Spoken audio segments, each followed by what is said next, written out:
In this WrestleTalk news, WWE wants Stone Cold to wrestle at this year's WrestleMania, Samoa Joe may be returning soon, Ollie's review of Raw, and more. Subscribe and enable notifications to always on for daily wrestling news videos so you can see more of this belt. Look at it! It's gorgeous! Support WrestleTalk!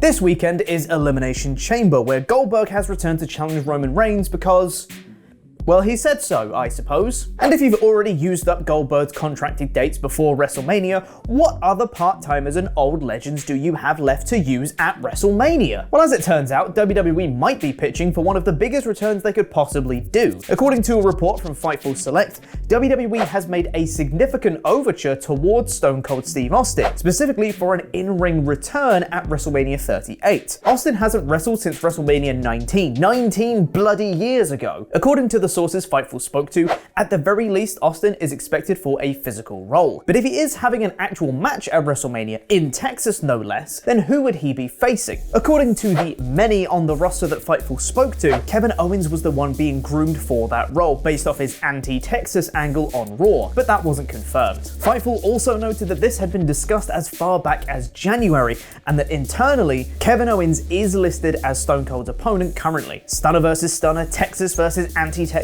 not a bad little story that. Also, Owens versus Stone Cold, hot damn, that's a dream match right there. Austin has appeared in several physical roles over the years in WWE, delivering stunners wherever they were needed, but we'll have to wait and see if he's up to wrestling a full match. Can't think of many better opponents to make him look good than Kevin Owens though. Someone else that might be returning soon to the ring is Samoa Joe. Joe was released from WWE in April 2020, was then rehired, found a role in Triple H's NXT, brought back to TV, beat Karrion Kross for the NXT Championship, dropped it when he was supposedly injured the week before NXT's 2.0 relaunch, and was then released again after Triple H's backstage crew were all let go. To say people are itching to see a full Samoa Joe return is an understatement. It might not be long now before we see one, as Joe has posted a cryptic post on his Instagram page. His 90-day non-compete clause has now expired, and he seemed to celebrate that sitting in front of a huge jigsaw puzzle with the caption, "Enjoyable week up on the mountain with friends and family, as the pieces are beginning to come together." Actually, Joe, looking at that jigsaw, those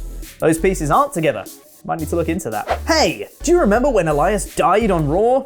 Good times, right? This was all in an attempt to repackage Elias into something different, and there've been conflicting reports as to what the gimmick was and when this was supposed to happen. But one idea that had reportedly been pitched was for Elias to take on a macho man-like persona. There now seems to be proof that this might have been the plan, as Elias's render for the new 2K22 game shows him in bright trunks and armbands, which is never worn on TV before. Some may call the attire macho man-like. This is just speculation, of course, but perhaps we'll see Elias' new gimmick in the game before we ever see it on TV.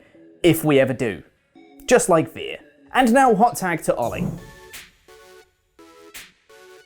Thanks for your support on Patreon, Ronald Coleman, baby! And LIW's American Muscle, lame, Tyler Gamola. You too can get your own shout out by going to patreon.com/WrestleTalk. Now it's time for my review of last night's Go to Saudi show. It's like a go home show, but with more mechanical flight issues. Edition of Monday Night Raw.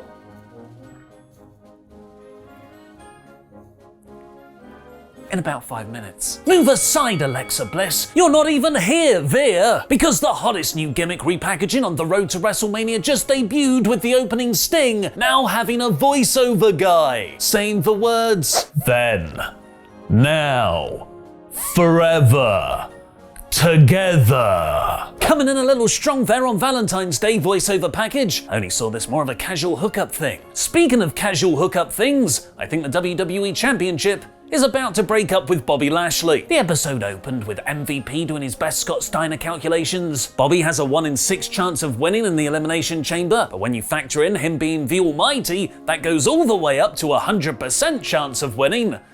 And sacrifice. And you'll never guess who took issue with that and interrupted. Only everybody else in the chamber match. Riddle tried to invite everyone to his arcade Broga party, but Brock must have read the invitation wrong, as he came out for a snuggly cowboy party, dressed up like a snuggly cowboy. I'm not gonna tell him. Putting over the young star, Brock used Austin Theory as a coat stand, suplexed him into oblivion, and then took a selfie while everyone else ran away. AJ Styles versus Damian Priest could have been the perfect way to throw some intrigue at AJ's chances in the chamber.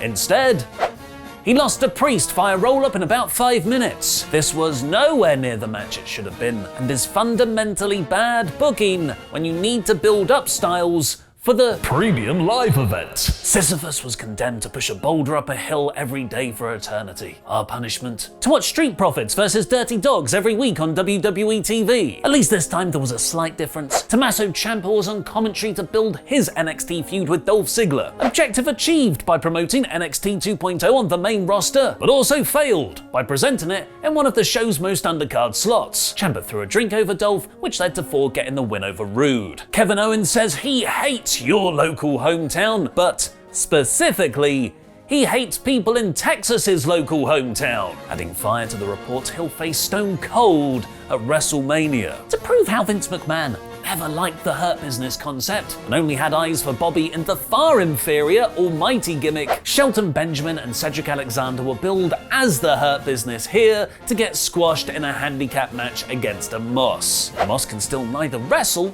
or get over. In the same way that Ric Flair was said to be able to get a 4-star match out of a broom, Becky Lynch can carry otherwise lifeless characters in talking segments. She presented herself as a psychological train wreck in her contract signing segment next, building a match more against her own feelings of inadequacy rather than Lita, who remains at one-dimensional "I'm a legend" character depth. WWE have many faults, but one stipulation they've been consistently genuinely great at booking over the years is their once every few months gauntlet matches. Here we got all 5 of the announced women for this Saturday's chamber running the gauntlet, with the winner getting to enter last. Yes, that does mean you have to beat all but one of the participants just 5 days before the match. That is fundamentally terrible booking, but the measuring stick is relative, and this at least provided a great 30 minutes of wrestling, elevating one star in particular. Rhea Ripley ran through Nikki ASH, Liv Morgan and Doudrop to face the final entrant, Bianca Belair. Initially, well, that was incredibly frustrating. Who buys Nikki, Liv and Doudrop as credible threats now? And putting babyface Belair in the final slot is psychologically backwards. But then Ripley and Bianca had a terrific final 2, at one point descending into New Japan-style slap exchanges. But fatigued from wrestling so long, Belair put Rhea away with a KOD, which means Bianca, WWE's prototypical Iron Woman babyface, will enter the chamber last. Very fun action, but also actually very ineffective for the larger goals. The women's chamber story wasn't done there. In her latest, and thankfully last Road Back to WWE vignette, Alexa Bliss got a new Lily doll full of OG Lily's stuffing and was declared cured, at which point a graphic announced she'll be the last entrant in the chamber. That is much bigger news than it was presented, and would have been far better executed if Bliss came out after the gauntlet to reveal it in person. Reggie and Dana Brooke tried to have a platonic meal for Valentine's Day, which was inevitably ruined by a 24/7 title chase. Reggie finally asked Dana if they could take their relationship further. Brooke friend-zoned him, so he pinned her, won her title, and made her pick up the bill. Yes, take that, friend-zone! Reggie's a babyface. Riddle was hosting his Arcade Broga party backstage throughout the night, which, at one point, was attended exclusively by heels. This had a lot more potential, but ended up just being a setup for a classic WWE outdated pop culture reference to 1978 comedy movie Animal House. It's only 44 years old, that's a finger on the pulse! When Alpha Academy jumped Riddle when he tried to play the guitar. But it did also serve as an unintended honouring of that movie's producer, Ivan Reitman, who passed away yesterday too. WWE is really giving Alpha Academy the chance to shine, putting them in multiple segments on this show where they beat the Mysterios in a tag match later, which was a way to set up Rey vs Miz for Elimination Chamber. They also tried to interfere in the very solid main event, costing Randy Orton the victory against Seth Rollins, which was good that Seth was heading into the premium live event. But it was hardly a cliffhanger go Saudi angle. What did you think of Raw? Let me know in the comments. 70% of you voted for I, heart emoji, cowboy emoji, Brock, in our Pole on a Pole match on the Community tab. This was actually a rather enjoyable episode of WWE TV. The Women's Gauntlet and main event were very good, and Alpha Academy elevate every segment they're in. But I can't get over the show's fundamentally bad booking, pinning 5 of the 12 people wrestling in chamber matches on Saturday clean. This week's Raw is 50%. Now watch Adam Blompier's 10 worst Elimination Chamber matches of all time. Beefy boys in a box. Beefy boys giving socks. Beefy boys full of rocks. Let's go Limmy Chambles. It's time for the Elimination Chamber, WWE's second best use of pods outside whatever scientific vat they grew John Cena in. Look at his mad body, no mortal parents could. In recent years, WWE have used the Elimination Chamber as a break glass in case of bad booking way of shuffling people into place for their WrestleMania endgame.